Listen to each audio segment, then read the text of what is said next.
Hi, my name is Megan Gosselin. I'm a 29-year-old with EB simplex. I was diagnosed at birth, whisked away from my parents in the hospital. They didn't get to hold me for the first time until I was 11 days old. I can't imagine how terrified they must have been. I'm one of 6 children and the only one with EB. I have 2 mutations on the keratin 5 gene which cause the disorder, so I'm the first in my family to have it and hope to be the last. Blisters on my hands and feet have the most significant impact to my life. Blisters on my feet, specifically the bottom of my feet, can have me confined to my bed, unable to wear shoes or go to work. Blisters on my face are hard to wrap, make it hard to talk and eat, and take weeks to heal. Most significantly are the blisters on my hands. I'm a manufacturing engineer at GE, and thankfully most of my day is spent analyzing data on a computer and not having to use my hands or feet to earn a living. There are days when I cannot hold a pen to write, cannot type, or dread a new introduction where a handshake can bring tears to my eyes.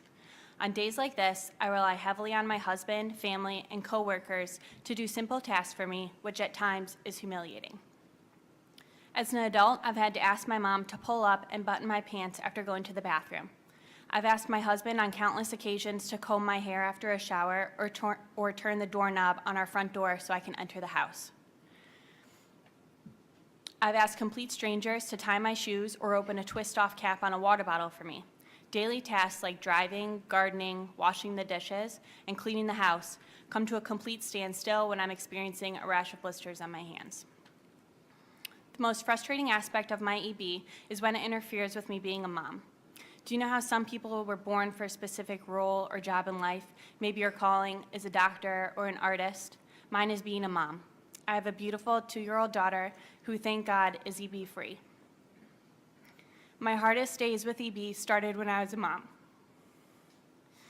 When I couldn't lift my newborn,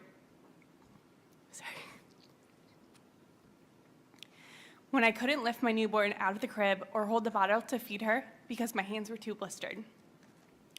The second day in the hospital after she was born was the last time I was able to breastfeed her because my nipples were so raw, she would get more blood in her mouth than breast milk. Every woman's body responds differently to childbirth. For me, with EB, it was over a month before I could sit upright in a chair due to blistering from the birth. I had 3 measly stitches from a small tear during labor. The stitches and trauma from labor caused swelling, which in turn caused blistering between my legs.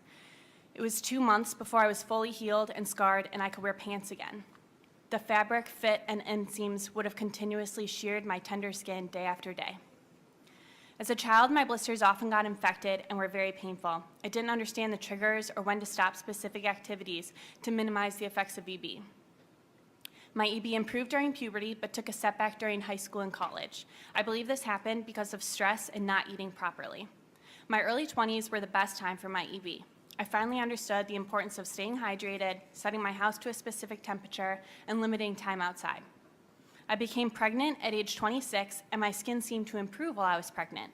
After pregnancy, my EB has changed dramatically. My blisters grow very quickly and can become the size of a quarter in a day. I find the blisters come one after another with no rhyme or reason to the cause. They heal very quickly within about a week. The most painful part of the blister is after it is drained and waiting for the raw skin underneath to heal. I believe my EB is heavily influenced by my hormones, and as my hormones change after pregnancy, so has my EB. Given that my type of EB is a dominantly inherited form, I have a 50% chance of passing this on if we decide to expand our family. My biggest worry is having a child with EB, having to quit my job to take care of them because daycares won't accept them, and having to turn our family upside down to live on one income. I'm terrified of having to explain to my future child that EB will cause them pain every day of their life, that today we have no cure and the only treatment is bandaging.